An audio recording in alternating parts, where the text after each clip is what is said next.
पाकिस्तान दिल्ली तक बन गया है। तो मैंने जो घर वालों को कहा कि तुम ऐसे करो, सारे बिस्तर वगैरह खोल दो, हम पाकिस्तान में बैठे हैं। तो 1 घंटे के बाद में आवाज़ आई पाकिस्तान रह गया है लाहौर तक। जब हिंदुओं ने सुना और वहाँ उनकी पुलिस ने, आर्मी ने, तो फिर उन्होंने जो बाहर निकल के कत्ल गारत की है, मोहल्लों में घुस आए हैं, औरतें उठा के ले गए। मेरे सामने स्टेशन से 7, 8 या 10 औरतें वहाँ पकड़ के खींच के ले गए। उधर जब हमने नारे मारे, सिर पे हेड रखा होता था, 2-2 आने का मिलता था, लोहे का हेड, वो हमने ले आए, ऊपर आंख मार के लिखे थे पाकिस्तान जिंदाबाद। वो ये भी होता था जिसके सिर पे रखा होता ना, तो कई दफ़ा उसकी गर्दन समेत उसको काट के, हेड सिर पे पड़ा, गर्दन कटी, हेड समेत नीचे पड़ी। तो तली पे जान रखी होती थी कि पाकिस्तान तो ऐसे बना, इतनी मेहनत से उन्होंने बहुत कुर्बानियाँ दी। तो बर्छियाँ बना रहे हैं, अंदर बाहर से ताला है, मोहल्ले वालों ने लगाया, पता चल जाए आर्मी बाहर फिर रही है, कैसे लोग अगर उनको पता लगे अंदर बर्छियाँ, उसे पर गोलियां मार के हमें 10-10 गोलियां मारे। ऊपर से भरी होती थी फुल और अंदर से ही फुल भरी होती थी। तो वहाँ जब हमारी ट्रेन आई ना आखिरी, जिसके स्पेशल उसको कहते थे, क्योंकि 2 आर्मी के सिपाही थे, सिख ने कहा हमारा ये ख़राब हो गई है। तो मैं भी उतर के, रस्सा बांधा हुआ था, उतर के जाके इंजन के पास खड़ा हो गया। पुलिस वाले ने कहा कि ओए सरदारा क्यों नहीं चलाता? कहता है महाराज ये ख़राब होगी। कहता है अच्छा, मैं 3 तक गिनूंगा, अगर ना चली उसे बस तुम्हें शूट कर दो। उसने गिना 1 2 3 ना, 1 2 3 कहने लगा उसे, मैं चलाता हूँ। वो ऊपर चाहे वो इंजन होते छिक बम्बा नहीं कोले वाले, तो जब वो ऊपर चढ़ के उसने चलाई, पहले तो मेरी बहनों ने सब पूरी गाड़ी में कुरान पाक खोल लिए, पढ़ रहे हैं कि भाई 2 मिनट में हमारी गर्दनें और दाढ़े लैदा हो जाएंगे अपने मुल्क प्यारे वतन के लिए। क्योंकि ये दोनों जगह हुई हैं सन 65 और सन 70। मैंने उनमें दोनों में मैंने हिस्सा लिया जाके। जी नाज़रीन, मैं हूं आपका मेज़बान अशरफ मेहताब और आप देख रहे हैं यू डिजिटल।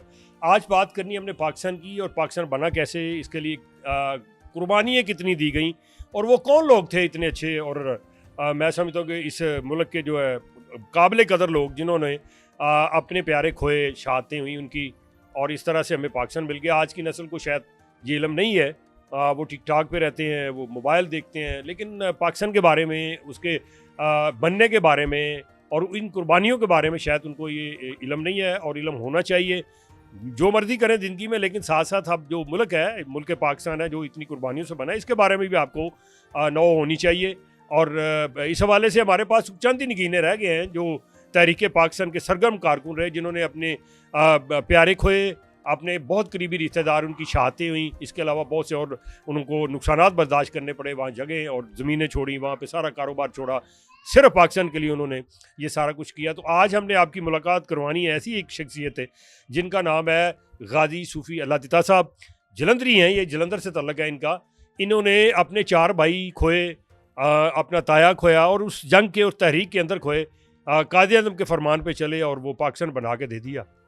अब ये जो नस्ल है, शायद ये इनको एहसास हो। इनसे बात करते हैं, आगे चलते हैं, स्टोरी बताते हैं कि ये पाकिस्तान कितनी कुर्बानियों से बना। अस्सलाम वालेकुम।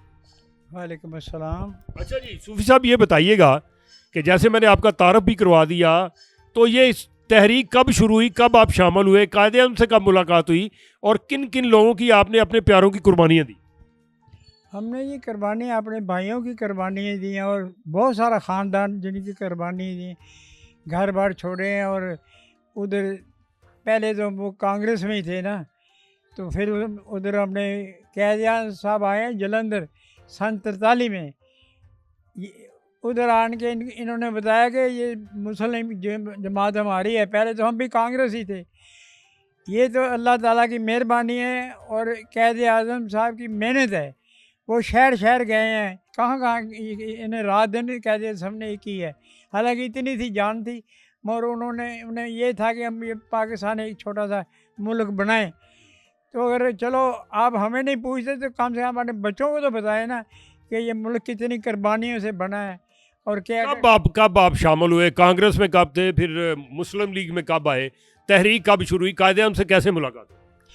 कैद आज़म से तो बाद में हुई है। पहले हम कांग्रेस में, टिक्का राम की कोठी थी, टिक्का राम की कोठी में हम जलसा सुनने जाते थे। वो जलसा करते कहते ये हम एक मुल्क अलहदा बनाने लगे इंडिया का।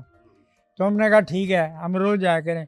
उधर रात को 2-3 बजे तक जलसे में बैठे, जलसा सुन रहे हैं उनका। तो बाद में जब फिर कैद आज़म साहब सन 43 में आए हैं, मोहल्ला आली मोहल्ला था एक जलंधर में, जलंधर शहर में था आली मोहल्ला।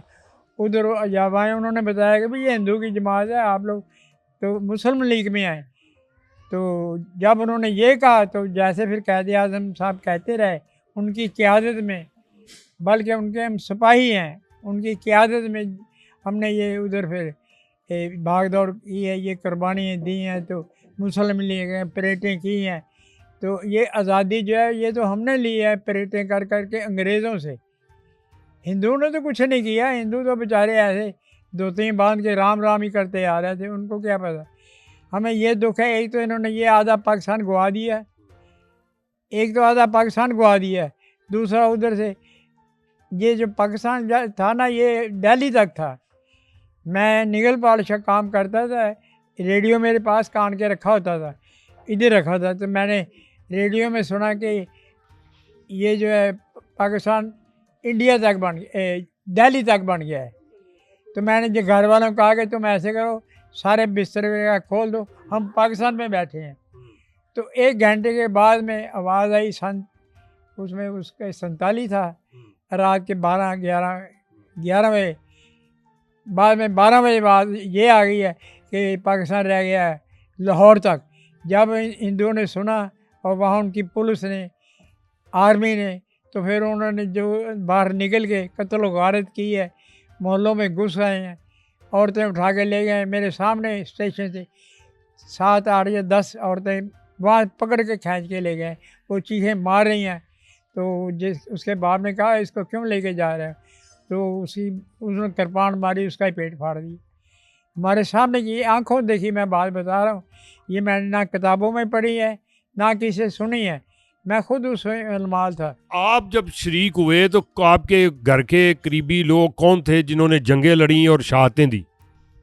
मेरे भाई थे जी, मेरे वालिद साहब तो बच गए थे, वो सिर्फ रात को परेडें कराते थे, क्योंकि वो उन्होंने जंगे अजीम लड़ी। क्या? गुलाम अहमद उनका नाम था, जंगे अजीम लड़ी हैं जर्मन के साथ। उधर अम्बाला छावनी, तो ये तो उधर होते थे, अफ्रीका के जंगलों में उन्होंने लड़ी हैं। तो वो हमको रात को परेडें कराते, दिन में हम अंग्रेज़ों से आज़ादी आज़ादी के लिए नारे मार रहे हैं। कैद आज़म का क्या है फरमान, बना के रहेंगे पाकिस्तान, पाकिस्तान का मतलब क्या है, ला इलाहा इल्लल्लाह, मकसद है मोहम्मद, ये हमने नारे मारे। तो ये तो इतनी मेहनत थी।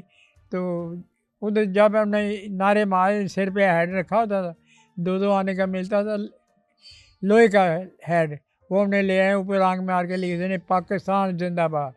वो ये भी होता था जिसके सिर पे रखा होता ना, तो कई दफ़ा उसकी गर्दन समेत उसको काट के, हेड सिर पे पड़ा, गर्दन कटी, हेड समेत नीचे पड़ी।